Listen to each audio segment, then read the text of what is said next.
Assalamualaikum Ibu.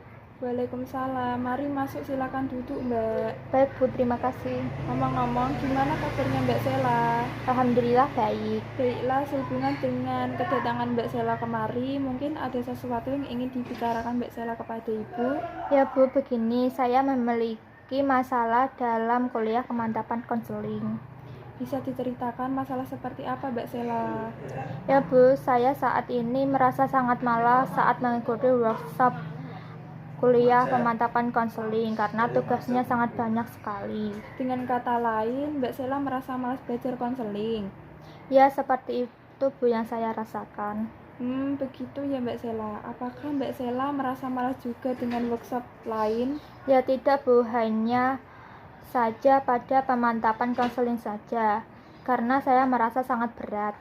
Ketika Mbak Sela malas, apa yang dilakukan Mbak Sela ketika di kelas? Saya duduk di belakang dan mengobrol bersama teman. Apa yang membuat Mbak Sela malas dengan mata workshop pemantapan konseling ini? Padahal ini adalah inti dari bimbingan dan konseling. Karena mempraktikkan teori dan pendekatan ini sangat sulit Bu, dan bahkan tugas-tugasnya sangat menggunung. Dengan kata lain, Mbak Sela malas karena sulit praktik dan kebanyakan tugas. Iya Bu. Dengan situasi yang seperti ini, apa yang Mbak Sela harapkan saat ini?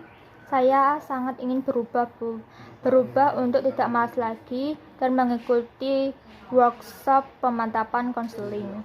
Ibu senang sekali dengan apa yang diharapkan Mbak Sela, bahwa Mbak Sela ingin berubah menjadi tidak malas lagi.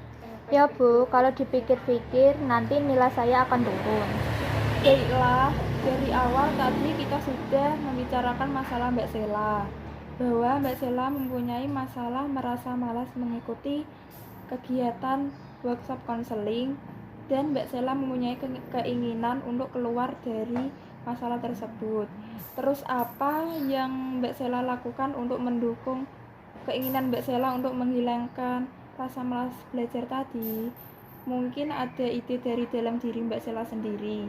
Karena yang menentukan keberhasilan juga dari dalam diri Mbak Sela sendiri. Begini Bu, sebenarnya saya akan belajar secara bersungguh-sungguh supaya bisa mempraktikkan konseling dan tidak merasa malas lagi. Dan kedua, saya akan lebih menyenangi konseling ini dan banyak berlatih Bu.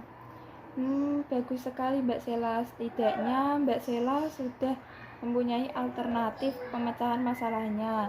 Supaya tidak lupa dengan apa yang dilakukan Mbak Sela, bagaimana kalau tindakan yang akan dilakukan itu ditulis di sebuah kertas dan diketahui oleh Ibu? Kenapa harus ditulis di kertas ya Bu? Ya, supaya Mbak Sela tidak lupa apa yang dilakukannya. Jadi Mbak Sela harus berpedoman dengan apa yang Mbak Sela tulis tersebut. Apakah Mbak Sela bersedia?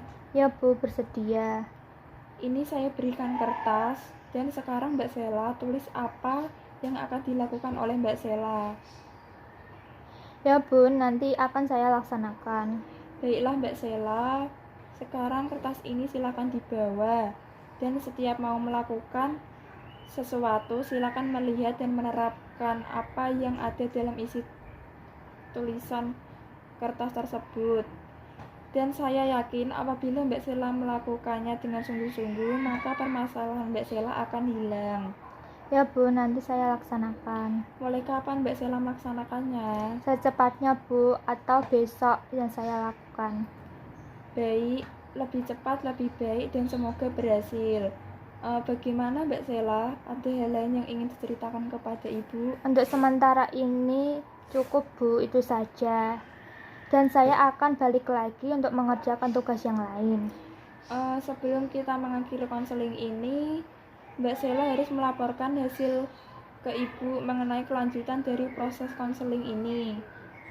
Ya Bu, minggu depan saya akan datang dan ngobrol-ngobrol lalu membicarakan tindak lanjutnya dari apa yang saya lakukan tadi. Saya pamit dulu ya Bu. Assalamualaikum. Waalaikumsalam. Oke, hati-hati ya Mbak.